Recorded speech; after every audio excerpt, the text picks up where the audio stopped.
మహారాష్ట్రలో NCP party అధినేత అజిత్ పవార్ యొక్క కొడుకు పార్థ పవార్కి పుణేలో ఉన్నటువంటి ఒక ప్రాంతంలో 18,000 కోట్ల విలువైనటువంటి భూమిని కేవలం 300 కోట్ల రూపాయలకే అధికారులు అయితే స్వాధీనం చేసేశారు. అధికారులు స్వాధీనం చేశారంటే అజిత్ పవార్ ఇప్పుడు అక్కడ ఉప ముఖ్యమంత్రి, బీజేపీ అధికారంలో ఉంది.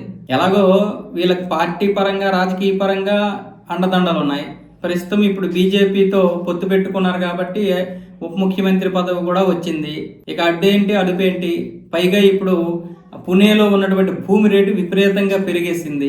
కాబట్టి 18,000 కోట్ల విలువైనటువంటి భూమిని వీళ్ళకు ఉన్నటువంటి అమేడియా ఎంటర్ప్రైజెస్ కంపెనీ తరపున రాసేశారు. ఇప్పుడు ఈ విషయం ప్రతిపక్షాలకు తెలిసి వెంటనే రాద్ధాంతం చేస్తే ఇప్పుడు మహారాష్ట్ర ముఖ్యమంత్రి దేవేంద్ర ఫడ్నవీస్ దగ్గరికి ఈ యొక్క పంచాయతీ వచ్చింది. దేవేంద్ర ఫడ్నవీస్ వెంటనే దీని గురించి ఎంక్వైరీ చేయించి అది నిజమే అని తేలింది. దాంతో వెంటనే అజిత్ పవార్ని పిలిపించి మీరు ఏమైనా చేసుకోండి, మాకు సంబంధం లేదు, ఈ భూమి మాత్రం ప్రభుత్వానికి చెందాల్సినటువంటిది, మీరు ఏ విధంగా ఇంత భూమిని ఇచ్చేశారు, దీనికి వెంటనే వివరణ ఇవ్వాలని పార్థ పవార్ని పిలిపించి మొత్తం ఆ భూమిని ఇప్పుడు రిజిస్టర్ను మొత్తం వెనక్కి తీసుకొని ఆ భూమి అయితే ప్రభుత్వానికి చెందే విధంగా అయితే చేశారు. అలాగే అధికారుల మీద అయితే వేటు వేశారు. అధికారులతో పాటు ఈ అమేడియా ఎంటర్ప్రైజెస్ లో ఉన్నటువంటి మిగతా 3 పార్ట్నర్ల మీద కూడా ఎఫ్ఐఆర్ నమోదైంది. కానీ ఇక్కడ విచిత్రం ఏంటంటే అసలైనటువంటి పార్ట్నర్ అజిత్ పవార్ కొడుకు పార్థ పవార్ మీద ఎఫ్ఐఆర్ లేదు. అంటే నాయకులు వాళ్ళ పిల్లల్ని వాళ్ళ కుటుంబాన్ని ఎలా కాపాడుకుంటారో, అలాగే ఇతరుల్ని ఏ విధంగా బలి చేస్తారని చెప్పడానికి ఇది ఒక ఉదాహరణ.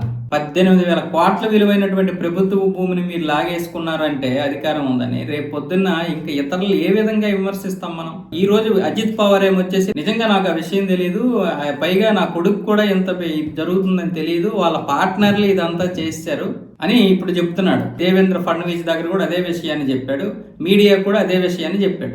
ఒకవేళ నిజంగా దేవేంద్ర ఫడ్నవీస్ కి ఇది తెలిసి ఉండకపోయిందని మనం నమ్మలేము. వీళ్ళందరూ ఒకటే ఈ విషయంలో మాత్రం. మనం తప్పు జరిగితే తప్పు అని చెప్పాల్సిందే, తప్పదు ఇంకా.